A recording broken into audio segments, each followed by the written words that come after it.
नमस्कार दोस्तों। तो बिहार में जिस तरह एनडीए की सरकार चल रही थी अब वो टूटती हुई बिखरती हुई नजर आ रही है क्योंकि जिस तरह एनडीए के जितने दल हैं वो एक दूसरे पर जिस तरह बयानबाजी कर रहे हैं, इस तरह ये साफ नजर आता है कि अब एनडीए में कुछ भी ठीक ठाक नहीं है।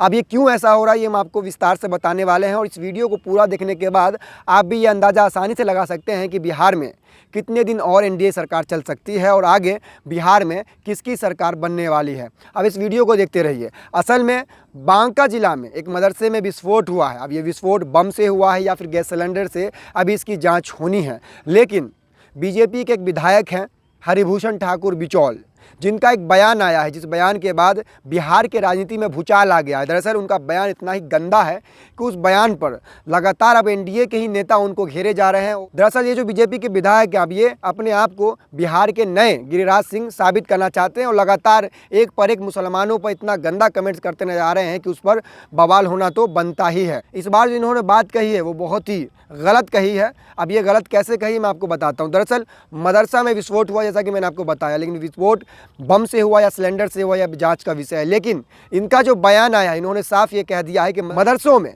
आतंकी पढ़ाई होती है, मदरसों में जो लोग निकलते हैं वो आतंकी बनते हैं और बिहार सरकार से इन्होंने मांग किया है कि बिहार के तमाम मदरसों को बंद कर दिया जाए। यह अब स्पष्ट हो गया है कि मदरसा में केवल धार्मिक और आतंकवाद की शिक्षा दी जाती है। मदरसा में विस्फोट यह साबित करता है कि वहाँ आतंकवादी गतिविधियां चल रही है, वहाँ आतंकवाद का पाठ नौनिहालों को पढ़ाया जाता है। मदरसा के शिक्षा से आज तक न कोई डॉक्टर इंजीनियर बना है। उनको बच्चों को ये सिखाया जाता है कि दूसरा धर्म के लोग काटने योग्य हैं, कातिल हैं। वो जब तक इस्लाम न स्वीकार कर लें तब तक उनको प्रताड़ित करो, टॉर्चर करो। मैं बिहार सरकार से मांग करता हूं कि बिहार के सारे मदरसों की जांच हो और मदरसा बंद हो। तो ये जो बात इन्होंने कहा, इसके बाद बिहार की राजनीति में गहमा गहमी मच गया है, उठापटक मच गई है। और दूसरे दल की तो बात छोड़ दीजिए, अब इनके ही जो एनडीए के साथी हैं वही इनको अपने लपेटे में ले रहे हैं। सबसे पहले बिहार के पूर्व मुख्यमंत्री जीतन राम मांझी ने इनको अपने लपेटे में लिया है। उन्होंने ट्वीट करते हुए इनसे ये कहा है कि गरीब दलित जब आगे बढ़े तो वो नक्सल कहलाते हैं, गरीब मुसलमान जब मदरसे में पढ़े तो वो आतंकी कहलाते हैं। भाई साहब, ऐसी मानसिकता से बाहर निकलिए। यह राष्ट्र की एकता और अखंडता के लिए ठीक नहीं है। हम बांका बम विस्फोट घटना की उच्च स्तरीय जांच की मांग करते हैं। ये बिहार सरकार, अभी जो बिहार में एनडीए की सरकार चल रही है उनमें जो सहयोगी दल है हम पार्टी, उनके राष्ट्रीय अध्यक्ष हैं बिहार के पूर्व मुख्यमंत्री है जीतन राम मांझी, उनका ये बयान आया है और बिचौल को उन्होंने अपने लपेटे में लेते हुए ये कह दिया है कि जब गरीब दलित आगे बढ़ता है तो उनको ये लोग नक्सलवादी ठहरा देते हैं और जब गरीब मुसलमान मदरसे में पढ़ता है तो उनको ये लोग आतंकी बताते हैं। ये मानसिकता ठीक नहीं है, इसको बदलना होगा।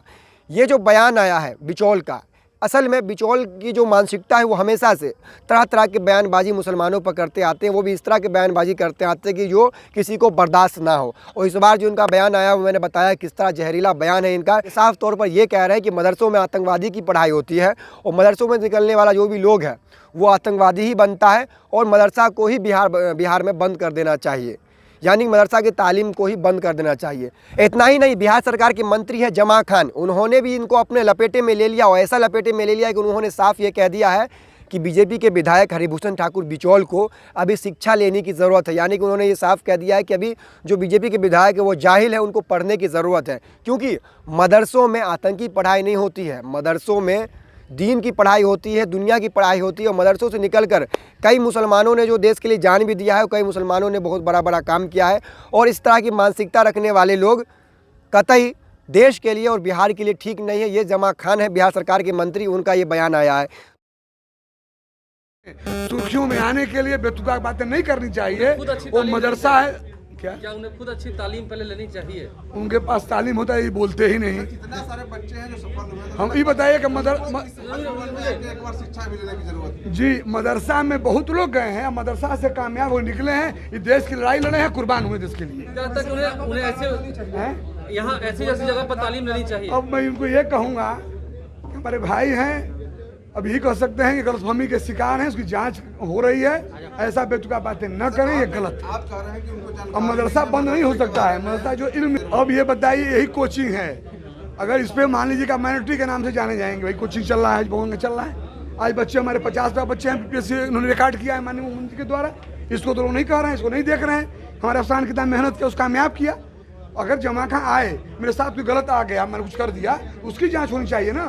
गलत हो जाए, पूरा विभाग गलत हो गया, वो विधायक जी को तो जिस सोचना तरह चाहिए। से एनडीए के जो लोग हैं वो एक दूसरे पर इस तरह से तंज कसते नजर आ रहे हैं, तो ये महसूस होता है कि वो समय दूर नहीं है कि जब एनडीए में टूट पड़ जाए, एनडीए बिखर जाए और फिर से जो है महागठबंधन की सरकार बन जाए।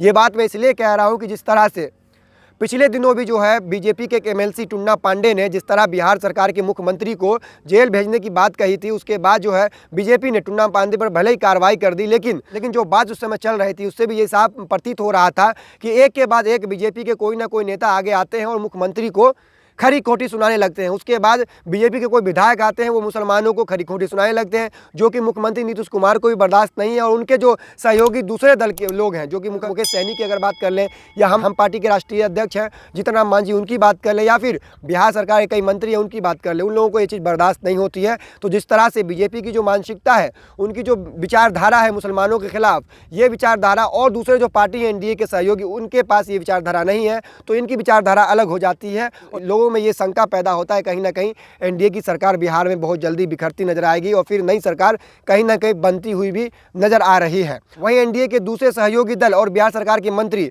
मुकेश सहनी ने यह कहा है कि एनडीए के जो नेता हैं वो उनको अनावश्यक बयानबाजी से बचना चाहिए और सबको मिलकर बिहार के 19 लाख नौजवानों को रोजगार देने के बारे में सोचना चाहिए। उन्होंने भी ये साफ कह दिया कि भाई अनावश्यक जो बयानबाजी चल रही है बिचौल के द्वारा, उनसे उनको बचना चाहिए और बिहार सरकार को और पूरी एनडीए को जो उन्होंने वादा किया था चुनाव में कि हम 19 लाख नौजवानों को रोजगार देंगे, उस पर सोचना चाहिए।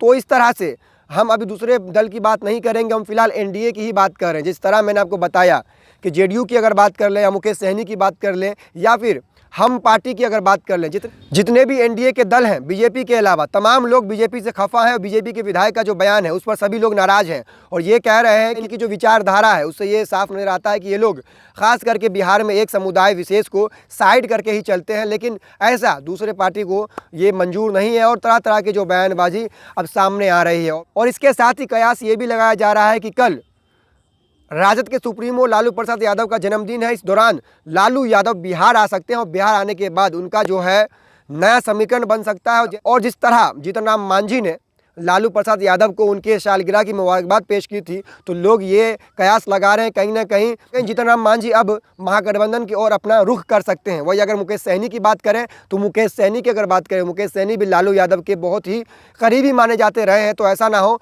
कि आने वाले समय में जब लालू प्रसाद यादव बिहार आएंगे और जब दोबारा से नया समीकरण बनेगा तो उस दौरान एनडीए के जो भी दल हैं वो एनडीए को छोड़कर महागठबंधन की ओर ना आ जाए।